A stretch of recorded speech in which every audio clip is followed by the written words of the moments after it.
আগে কি সুন্দর দিন কাটাইতাম, আগে কি সুন্দর দিন কাটাইতাম, আগে কি সুন্দর দিন কাটাইতাম।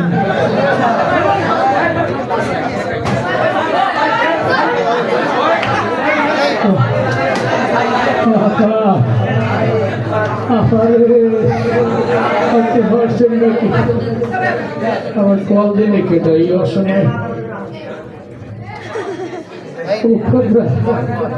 ইন্ডিয়ান নাম্বার ধরা যাইবে তো নিশ্চয়ই আপা কল দিয়েছে।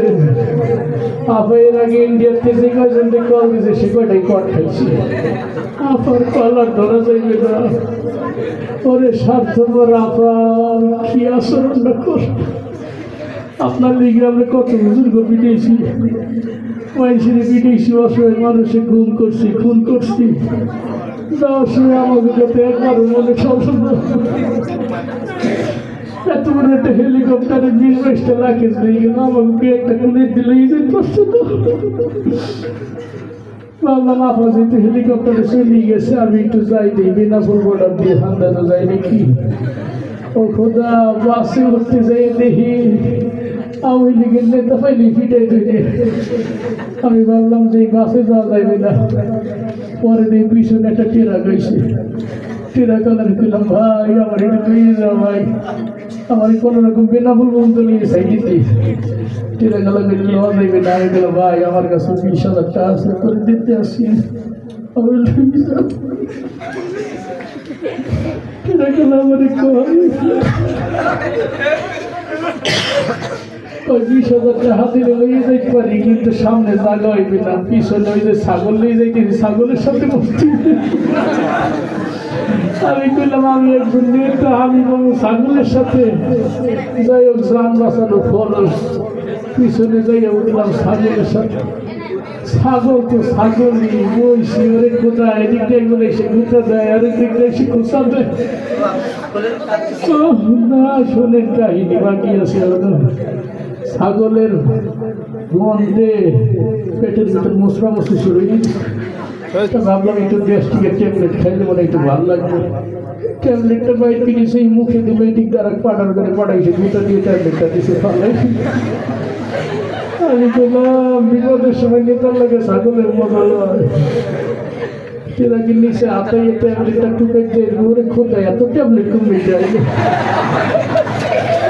আমার ট্যাবলেট কোনটা?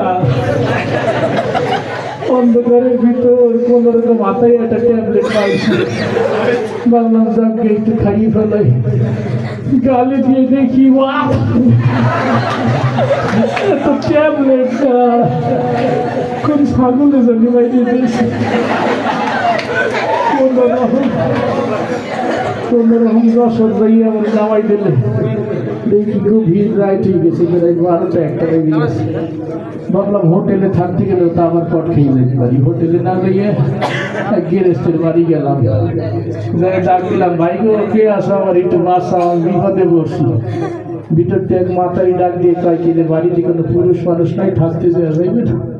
আমি বললাম মা গো আমি খুব অসহায়, আমার যদি একটা রাত কোনো রকম থাকতে দেন আপনারা আমি 20,000 টাকা দেব।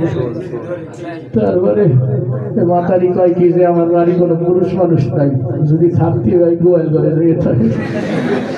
আমি বললাম আমি একজন নেতা, থাকুক গোয়াল ঘরে, যাকে জানতে বাঁচানো খরচ। গেলাম গোয়াল ঘরে, যাইয়ে দেখি ওরে বড় বড় দামড়া খারাই দিয়েছি। আমি একটু নাইতে যাইয়ে কোনো রকম একটু চোখটা বসছি, ক্লান্ত ঘুম ঘুম ভাব। হঠাৎ দিয়ে বৃষ্টি পড়া শুরু হয়ে গেছে। আমি পেলাম এই শীতকালে বৃষ্টি পড়ে কমিতে সেই দেখি বৃষ্টিটা গাইডে এসে মূত্র বিসর্জন করতে আসছি। সবাই তো মরা মুখের খোঁড়ার গা এই অবস্থা পার করতে হচ্ছে, তাও আল্লাহ যে ফজর হোক তার বুঝতে যাবো, এর ভিতরে পড়ে গেছে গাড়িতে ডাহাতে এসে ওই মহিলারে পিস্তল ঠেকাইছে, এই মাতারি যা আছে সব দিন এদিকে গুলি বেরিয়ে দিব। আমি বললাম যে কি বিপদে বললাম, এখন ডাকাইতের কাছে বললে তো আমি নিজে আত্মরা হয়ে যাবো। আমি ভাবলাম যে যাক নিরাপদ জায়গায় আসি, ডাহাই তো ঘরের ভিতরে ঢুকছে, গোয়াল ঘরে আর আইবে না। আমার আপায় কি বড় হিটলার ছিল, ওই মহিলা তার সে ডবল হিটলার। ওই মহিলা ডাকাইছে, কই ভাই আমার কাছে তো কিছু নাই, যে গোয়াল ঘরে আমার স্বামী পলাই রয়েছে, গঙ্গা গঙ্গা খাইয়ে গোয়াল ঘরে যে বলে রয়েছি, ওর কাছে যাই কল, ওর কাছে 20,000 টাকা আছে। আমি কেন মরে আপারে, আমার ম্যাডাম এসে রাজনীতি তুই কম পারো না, ডাহাই তাই সে তো আমার শুরু হলো পিটার নিয়েছে, পিটার পিটার শুরু হলো। আমি বললাম মা তুই কি হলি যে শেষ পর্যন্ত আমার স্বামী হলে যদি মানুষের পাইনি না রে মা। ডাহাইতে গেলাম ভাই আমার মায়ের নামে একজন নেতা, ডাহাইতে কয় গাঁজা খেলে সবাই নিজের নেতা বলে। তারপরে মহিলার গেলাম কি হল্লাম মা, আমার বিপদে ফেলাই দিলাম।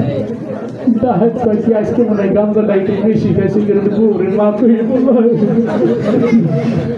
ওদিকে বড়জন মহিলা আবার কয় কি যে বলটুর মা মিথ্যে কথা কইও না, গান যদি বসাই সব যা আছে সব দিয়ে দাও।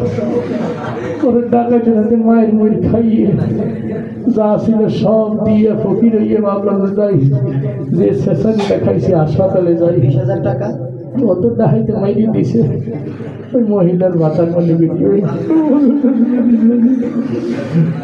তারপরে গেলাম হাসপাতালে, হাসপাতালে ঢুকার আগে দিয়ে এক লোক আমার সাইকেলতে ঘুর ঘুর করতেছে। আমি মনে করলাম দেখি আবার বিপদে বললাম নাকি। ওই লোক এসে আমার কি হয়েছে, আমি বললাম ভাই আমার বাসা নামে একজন নেতা বলাইতে যে এই বিপদে বেরিয়ে গেছি, শেষা খাইছি, আমার একটু চিকিৎসার ব্যবস্থা করেন। কয়েক যে আপনারই তো আমরা খুঁজতে আসি। তা আমি বললাম যাক হাসপাতালে এসে বোধ একটু শেষটা হইলে। ওর নেতা ভিতরে লেগে যেয়ে আমার ওই লোকটা ডাক্তারের কাছে গেছে, ডাক্তার তাই কি এই সাদা কাগজে সই করেন। আমি কোথায় কি কি কাগজ, ওই সই করেন তারপর টের পাবেন। আমি ভাবলাম অপারেশনের আগে সই করেন না, যে মেডিকেল না, আমি ভাবলাম ওই সইটা করছি। তারপরে একটা কি জানি ইঞ্জেকশন দিলে গেছে বেশি। আল্লাহ জ্ঞান ফিরে দেখি আমার 100 কে আন্দার দেখা যায়। আমি বললাম কি আরে এত সময় তো 200 কে দেখতাম, 100 গেল কমবে। নার্স এসে আমার কয় কংগ্রেচুলেশন, আপনি বৈষম্য বিরোধী ছাত্র আন্দোলনে না হতে একজন রোগীকে চক্ষুদান করছেন।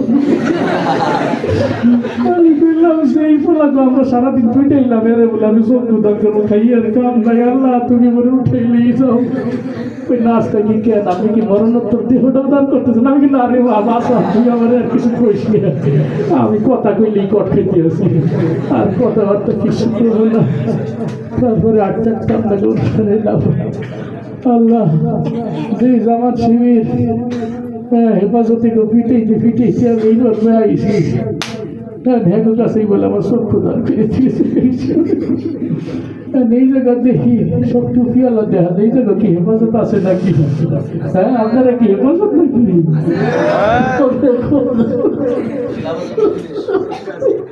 পুতের ভাই উঠলাম কাছে, চিনি কয় পাইলাম কাছে, তাই তো কই আমি কাম দিয়ার ওরা আসে কে, কারণ নিজে হেফাজতের বললে বেরিয়ে গেছি। আবার আপনারা একটু বসেন, আমি একটু আসতে আসি, কিসের যান বাঁচানোর পর